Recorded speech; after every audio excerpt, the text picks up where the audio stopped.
ಬಂಧುಗಳೇ ನಮಸ್ಕಾರ, ಹೇಗಿದ್ದೀರಾ ಎಲ್ಲರೂ? ಇಂಗ್ಲೆಂಡ್ನಲ್ಲಿ ಕನ್ನಡಿಗ ರಾಹುಲ್ ಅಮೋಘ ಬ್ಯಾಟಿಂಗ್ ದಾಖಲೆ ನಿರ್ಮಾಣ.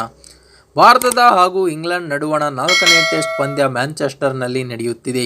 ಈ ಪಂದ್ಯದಲ್ಲಿ ಟೀಂ ಇಂಡಿಯಾ ಬ್ಯಾಟರ್ಗಳು ಅಮೋಘ ಬ್ಯಾಟಿಂಗ್ ಪ್ರದರ್ಶನ ನೀಡಿದೆ. ಈ ವೇಳೆ ಆರಂಭಿಕ ಆಟಗಾರ ಕೆಎಲ್ ರಾಹುಲ್ ಕೆಚ್ಚೆದೆಯ ಬ್ಯಾಟಿಂಗ್ ನಡೆಸುತ್ತಿದ್ದಾರೆ. ಇವರು ಇಂಗ್ಲೆಂಡ್ ಸರಣಿಯಲ್ಲಿ ಪಕ್ಕಾ ಟೆಸ್ಟ್ ಸ್ಪೆಷಾಲಿಸ್ಟ್ ಬ್ಯಾಟರ್ ರೀತಿ ಬ್ಯಾಟ್ ಮಾಡಿ ತಂಡಕ್ಕೆ ಆಧಾರವಾಗಿದ್ದಾರೆ. 4ನೇ ದಿನದಾಟದ ಅಂತ್ಯಕ್ಕೆ ರಾಹುಲ್ 87 ರನ್ ಸಿಡಿಸಿ ಕೊನೆಯ ದಿನಕ್ಕೆ ಬ್ಯಾಟಿಂಗ್ ಕಾಯ್ದುಕೊಂಡಿದ್ದಾರೆ. ಇನ್ನಿಂಗ್ಸ್ ಹಿನ್ನಡೆಯೊಂದಿಗೆ ಬ್ಯಾಟಿಂಗ್ ಆರಂಭಿಸಿದ ಟೀಂ ಇಂಡಿಯಾ ಆರಂಭ ಕಳಪೆಯಾಗಿತ್ತು. ಆರಂಭಿಕ ಯಶಸ್ವಿ ಜೈಸ್ವಾಲ್ ಹಾಗೂ ಸಾಯಿ ಸುದರ್ಶನ್ ರನ್ ಕಲೆ ಹಾಕುವಲ್ಲಿ ವಿಫಲರಾದರು. ಪರಿಣಾಮ ತಂಡ ಖಾತೆ ತೆರೆಯುವ ಮುನ್ನವೇ 2 ವಿಕೆಟ್ ಕಳೆದುಕೊಂಡು ಸಂಕಷ್ಟಕ್ಕೆ ಸಿಲುಕಿತು.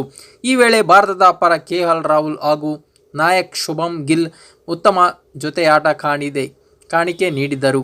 ಈ ಜೋಡಿ ಟೀಂ ಇಂಡಿಯಾವನ್ನು ಅಪಾಯದಿಂದ ಪಾರು ಮಾಡುವ ಜವಾಬ್ದಾರಿಯನ್ನು ಹೊತ್ತುಕೊಂಡಿತ್ತು.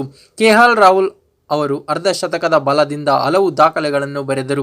ಇವರು ಅಂತಾರಾಷ್ಟ್ರೀಯ ಕ್ರಿಕೆಟ್ನಲ್ಲಿ 9,000 ರನ್ಗಳನ್ನು ಪೂರ್ಣಗೊಳಿಸಿದರು. ಈ ಸಾಧನೆ ಮಾಡಲು ರಾಹುಲ್ಗೆ 14 ರನ್ ಅವಶ್ಯಕತೆ ಇತ್ತು. ಈ ಇನ್ನಿಂಗ್ಸ್ನಲ್ಲಿ ರಾಹುಲ್ ಇದನ್ನು ಮಾಡಿದರು. ಅಲ್ಲದೆ ಅಂತಾರಾಷ್ಟ್ರೀಯ ಕ್ರಿಕೆಟ್ 9,000 ರನ್ ಕಲೆ ಹಾಕಿದ 16ನೇ ಆಟಗಾರ ಎಂಬ ಖ್ಯಾತಿಯನ್ನು ತಮ್ಮದಾಗಿಸಿಕೊಂಡಿದ್ದಾರೆ.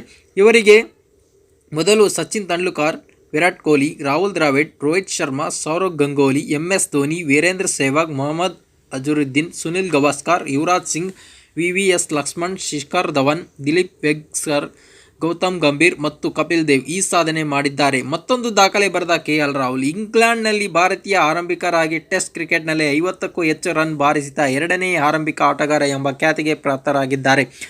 ಇವರಿಗಿಂತಲೂ ಮೊದಲು ಸುನಿಲ್ ಗವಾಸ್ಕರ್ 1979ರಲ್ಲಿ ಇಂಗ್ಲೆಂಡ್ ವಿರುದ್ಧ ಸರಣಿಯಲ್ಲಿ 5ಕ್ಕೂ ಹೆಚ್ಚು ಬಾರಿ 50 ರನ್ ಬಾರಿಸಿದ ದಾಖಲೆ ಹೊಂದಿದ್ದಾರೆ. ಪ್ರಸ್ತುತ ಸರಣಿಯಲ್ಲಿ ಕೆಎಲ್ ರಾಹುಲ್ 4ನೇ ಬಾರಿ 50ಕ್ಕೂ ಹೆಚ್ಚು ರನ್ ಸಿಡಿಸಿದ ಹಿರಿಮೆ ತಮ್ಮದಾಗಿಸಿಕೊಂಡಿದ್ದಾರೆ. ಕೆಎಲ್ ರಾಹುಲ್ ಈ ಸರಣಿಯಲ್ಲಿ ಅಮೋಘ ಬ್ಯಾಟಿಂಗ್ ಪ್ರದರ್ಶನ ನೀಡಿದ್ದಾರೆ. ಈ ಮೂಲಕ ಆಡಿದ 4 ಪಂದ್ಯಗಳಲ್ಲಿ 51.94 ಸರಾಸರಿಯಲ್ಲಿ ಕಲೆ ಹಾಕುತ್ತಿದ್ದು ಸದ್ಯ 508 ರನ್ನುಗಳನ್ನು ಕಲೆ ಹಾಕಿದ್ದಾರೆ. ಈ ಮೂಲಕ ಟೆಸ್ಟ್ ಸರಣಿಯಲ್ಲಿ ಇದೇ ಮೊದಲ ಬಾರಿಗೆ ರಾಹುಲ್ 500+ ರನ್ ದಾಟಿದೆ.